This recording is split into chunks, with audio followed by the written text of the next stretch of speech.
పరిశుభ్రత మీద కూడా ఎక్కువ శ్రద్ధ పెట్టమన్నాను. ఎక్కడెక్కడి నుంచో భక్తులు వస్తారు.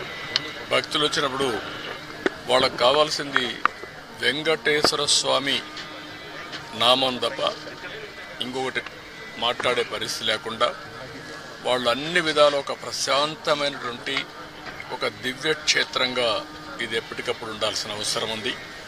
సజెషన్స్ ఇచ్చాం.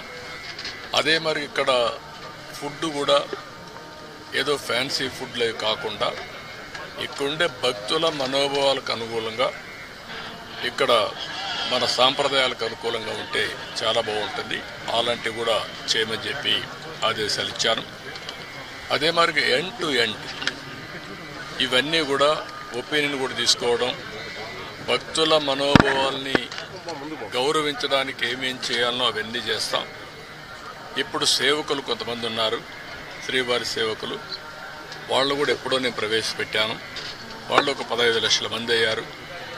వాళ్ళు కూడా ఒక స్పిరిచువాలిటీ సైడ్ ఎట్లా తీసుకెళ్ళాలి, వాళ్ళల్లో కూడా భక్తి భావం ఎట్లా పెంచాలి, ఇక్కడే కాకుండా నిజ జీవితంలో కూడా వెంకటేశ్వర స్వామి శ్రీవారి సేవకులు ఉన్నప్పుడు వాళ్ళు నిజ జీవితంలో కూడా దీన్ని ఆచరించాల్సిన అవసరం ఉంది. వాళ్ళకి కావాల్సిన ట్రైనింగ్ అవన్నీ ఇచ్చి వాళ్ళు కూడా కెపాసిటీ బిల్డింగ్ చేస్తాం.